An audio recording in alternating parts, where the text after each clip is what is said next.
This episode of Ethics TV, I was joined by Bec Holdsworth. And so obviously I started the episode by asking what she was up to, what's keeping her busy and what's keeping her active in her career. I hope you enjoy the episode. Thanks so much, Jonathan. Yes, I am joining from One New Zealand. We're a telco in this tiny part of the Pacific, and we have really gone all in on AI. We have a really bold, ambitious AI strategy, which is awesome. Our goal is to be the most AI-enabled telco on the planet. And our CEO has made it pretty clear where our ambitions are, which is awesome. We are. It's a great privilege and a great challenge to be part of the team that is working towards bringing that vision to life.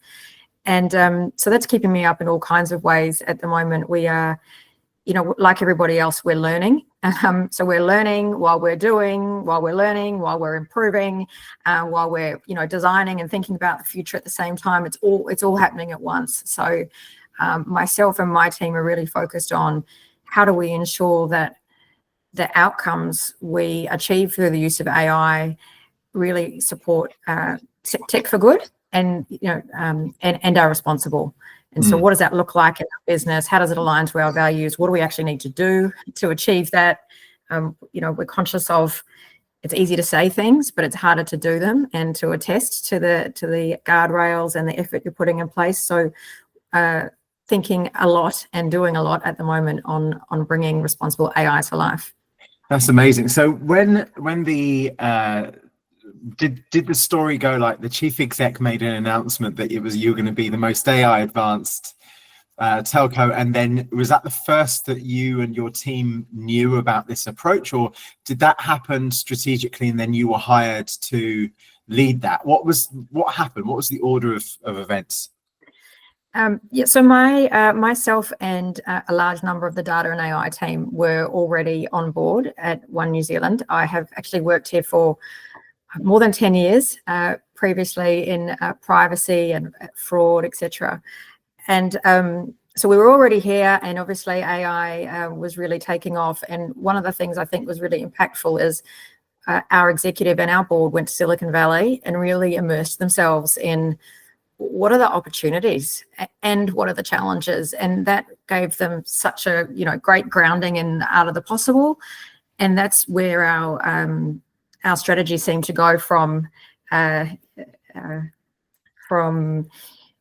what you might expect of a small New Zealand telco to AI on steroids, most AI enabled telco on the planet. And so they kind of came back with that vision and that idea that we could really significantly change outcomes for our customers and for Kiwis if we really lean into embracing AI. So, I mean, I'm sure that everyone who's unaware of what you're doing in New Zealand has got the same question, which is, what does it look like then? So what does being the most advanced AI telco on the planet,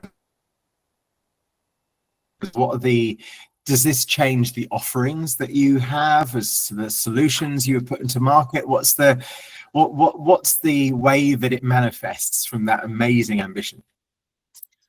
Sure. So our strategy hasn't changed. Our strategy is all about connection and connecting people, and so that and doing that in ways that our customers value and love and trust and is secure for them. So that underlying strategy hasn't changed. How we enable the strategy with the best people, best network, best solutions, that's really where AI comes to the fore. So we believe that we can use AI to deliver more of what our customers want. And really expedite our efforts to meet and exceed our strategic goals. And so give me an example of an AI execution. So do you use AI for, let's say, generative AI for customer service? I'm trying to imagine, if I was a telco, what the use cases would be. Where give me some examples. Sure. There's a huge range of use cases across our networks and self-healing networks in the customer service realm, which I'll come back to. Also, just in terms of our internal productivity, I mean, we are a legacy telco. Lots of people will be familiar, hundreds of systems that don't all necessarily talk to each other. Processes can be clunky, but our customers expect, the same experience they get from some amazing new startups. So there's a lot of opportunity for us to use AI internally as well to make it easier for our employees to get the job done. But in relation to customer service, one of the uses of AI that we've deployed is in relation to transcription of customer notes. So a lot of people will be familiar with, the example where you call your telco or utility supplier and you spend 15 minutes of your life explaining the problem that you have, and then the line gets disconnected or you have to call back for some reason, and the next agent, you kind of have to start from scratch, and it's incredibly frustrating and time consuming, and you just wish that you didn't have to go through that again. So our agents always, took notes of calls, doing the best they could in that regard. But there's a trade-off if you're taking notes to actually really listening to what the customer is asking and thinking about how you can resolve that customer's concern. So one of the things we did last year was turn on AI transcription of all our calls into the call center. And at the end of every call, the AI transcribed notes come up for the agent, and they can check them and make sure they're accurate, and they post them to the customer's file. And that way, we've got a much more fulsome and accurate record of the conversation. The customer, if they have to call us back for any reason, we've got a much fuller set of notes that we can leverage, and we can also use the insights and the action points from those notes to generate further actions and efficiencies down the train, making sure we're getting the job done.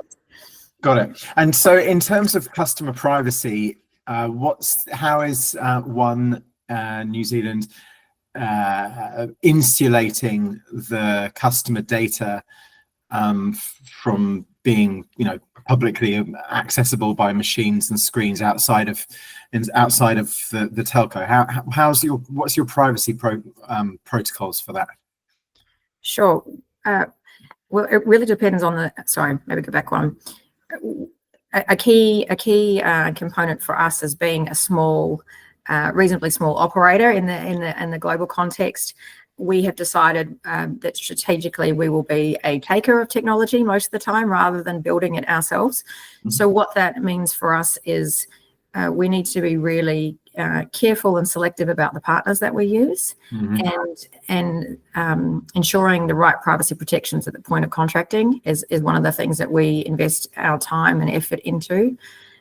In addition to that, we kind of have to stay on top of the tools and make sure the settings stay the way we intended, so that our data is at all times kept separate and not available in any kind of public clouds or other arenas. So we have the way the supplier agreements we have, the way our solutions are architected also obviously provides the technical controls, and then we review those controls frequently because, as you'll be aware, the tech keeps changing. The functionality of some of the tools we use that we're purchasing from other vendors keeps evolving, and so we have realised that we need to be quite diligent with our ongoing operational checks. It's not a set and forget in relation to privacy. It's something we have to constantly keep an eye on.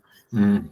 It's a big one, isn't it? The whole ethics and privacy. I mean, from a telco's perspective, there's so many privacy and security aspects, aren't there? I remember in my past, I did some consultancy work for Vodafone in the UK, and other parts of Europe when we were trying to work out the messaging, kind of direct messaging CRM stuff, and there was a lot of permission-based stuff around that. So you were working in the privacy and fraud side of things beforehand. Now you're in the AI lead perspective. This is almost a rhetorical question, but what's the crossover between privacy, security, AI? How does it stack together? Is it different departments, or is it all under one roof, or how does that work? So in our business, privacy and responsible AI, we report into our Chief Data and AI Officer. So my team now, we're part of the wider data team. Our internal security team reports in separately through our Chief Technology Officer. So we work very closely together, but we have different reporting lines. And I think that's quite healthy and helpful to have a number of directors at the table who have, really strong passion and concern for trusted data use.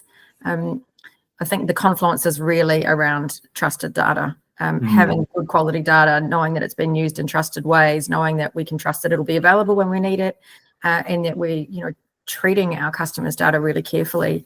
It is, being a telco, we have a huge amount of customer personal information, and the sensitivity of that information in relation to where, people's location, who they're calling, SMS they're sending, etc. It's a huge responsibility to try and manage and really carefully manage the trust that our customers have given us to hold and maintain and process that data on their behalf. So yeah, we certainly have quite a lot of teams working together to try and achieve a trusted data outcome. Is the corporate structure still a kind of Vodafone family and one as a subsidiary? Is that still the structure in the last kind of 10, 12 years? Has that adjusted itself, or is that still the way? Because that's what I remember to be the structure. There is a Vodafone subsumed subsidiary. Is that still right? Sure. We were sold a few years ago now, and we're now 100% Kiwi owned. So it was a really significant transition. Obviously, a huge amount of benefit being part of the global empire and all the kind of thought leadership and buying power that came from being part of Vodafone Group. But I guess having been at One New Zealand quite a long time, I've had the opportunity to experience, both ownership structures. Being 100% New Zealand owned now and being really focused on Kiwi customers as opposed to the kind of huge cohort of global customers has enabled us to really drive strategies that are focused on New Zealanders, which is personally really satisfying. And I think the customer feels a lot closer now. And then that's something we're always trying to, like most businesses, trying to get closer to the customer and what does the customer actually want. And I think our business structure now supports that. And you're the largest telco in New Zealand, right? I would like to say that's the case. We're number two. We're number two. Always edging up. There's three main players in our market. Spark New Zealand has slightly more market share than us, and then there's a third player, as well as lots of MVNOs and other bits and pieces. But yeah. So how does the AI side of things scale in? So I guess it's more of a because there's a fixed volume of people where you are. I guess the more AI innovation is more of a vertical scaling where more value can be added versus AI being used to add more customers over and above getting the critical mass. Obviously, I have no doubt that you'll be the market leader in terms of market share before long. And so, but then is the idea to use AI technologies across different sectors of the business? Does it start with kind of customer service and call center stuff and then roll into other things? And obviously you can't talk about the in-depth strategy here, but I'm just nosy. Yeah, sure. No, generally it's more of a kind of everything all at once strategy. And I think this is part of our, to reach the ambition, we don't have time to kind of get comfortable with it in customer service and then progressively roll out. We have recognized that for us, learning as quickly as we can and just getting in is hugely beneficial. So we are working on a strategy that has us building and leveraging AI in all customer segments and in all parts of the business. And where we can get learnings and adjacencies and synergies, we will. But we are going across the board, which is what makes my job both so interesting and sometimes a bit scary. Yeah, no doubt. How many people are in your team? So my team is about 20, but in terms of working on privacy and AI, but that includes some of our investment programs, etc. But in terms of responsible AI, including myself, there's just 3 of us now. So Wow. our privacy footprint is larger. So for us to be successful, we have to work through the other leaders in the business. That's a kind of non-negotiable, and awesome in terms of an enabler of our messaging and the uplift in maturity that we're seeking. We've got quite a robust team focused on AI now, both in terms of product and strategy, data platforms, knowledge, and then we've got activators in our business units who are, to what I was just speaking to, really looking at what are all the both most compelling and the low-hanging fruit opportunities that are out there, and kind of working at multiple speeds to really adapt and adopt AI into all parts of the business. Brilliant.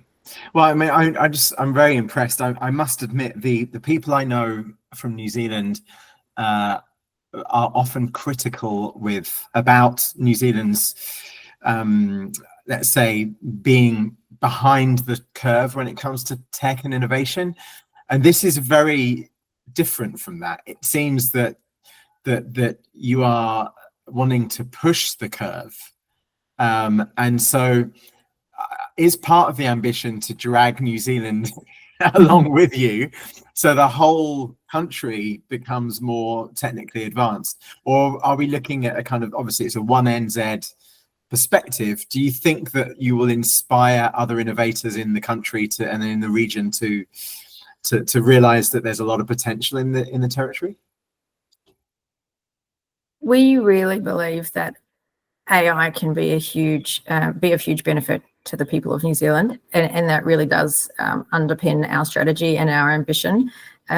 We think we can play an outsized role. I mean, I want to be clear, like we're also very humble in terms of we want to do great things. We realize it's a big task and a huge ask, and we are hoping that by us getting on the journey and really talking about it, and producing the AI trust report, that we can help other businesses also lean in, perhaps not be so concerned, start trying some things, learn from some of our experiences, and also I guess raise the productivity of New Zealand generally by adoption of AI.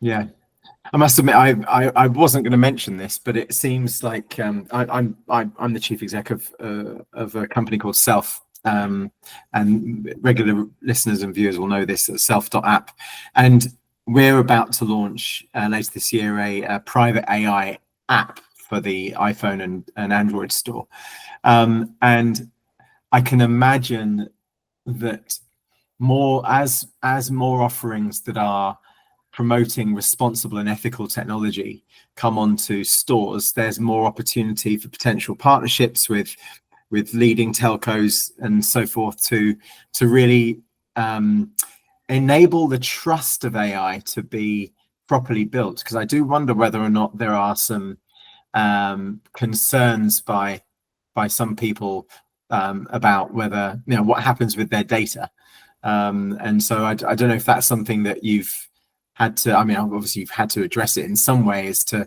how do you enable the public to feel that it's for their benefit, and also stakeholders to realize that it's for the benefit of the company as well.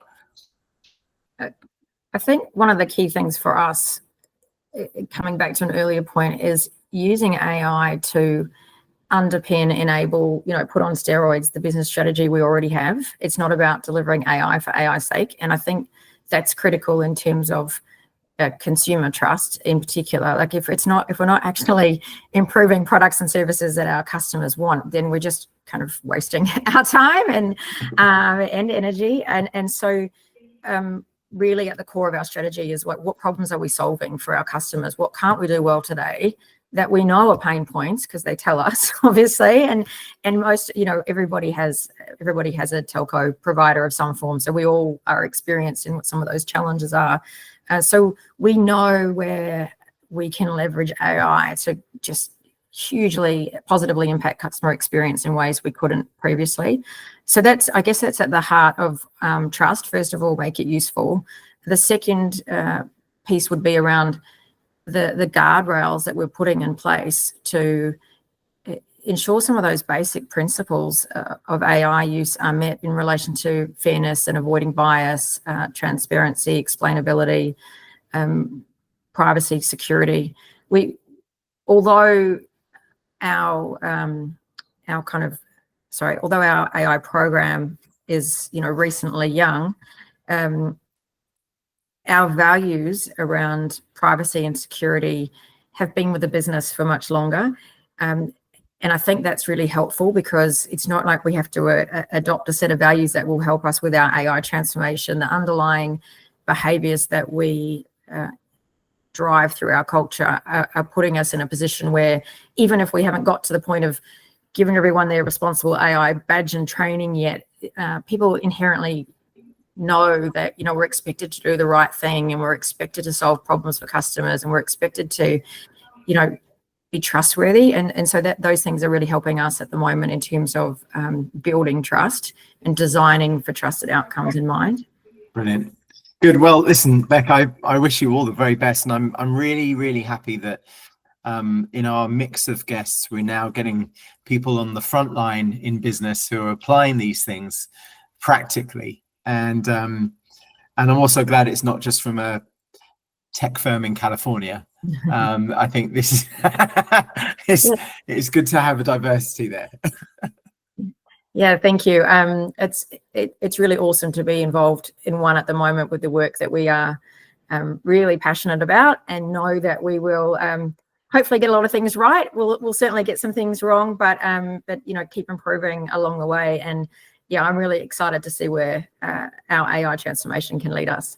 Me too. Well, we will be watching, and we should circle back again when we've got more war stories and the learnings, as you say. I think what I love, the attitude that you have is one of humility and responsibility combined. And the overarching point from what you've said, I think that really hits home for me, is that what you're doing is bringing the ethical values of one in general along the path, and so you can apply new technologies, but it has a natural inception of the values anyway, rather than creating a technology approach and then kind of forgetting the fact that you actually stand for something that's responsible and valuable and meaningful in people's lives. So I wish you all the best in that, because I think I wish more companies had the same approach, personally. Thanks so much, Jonathan. Thank you, Bec. I really appreciate it. Okay, bye-bye. Thank you. Cheers.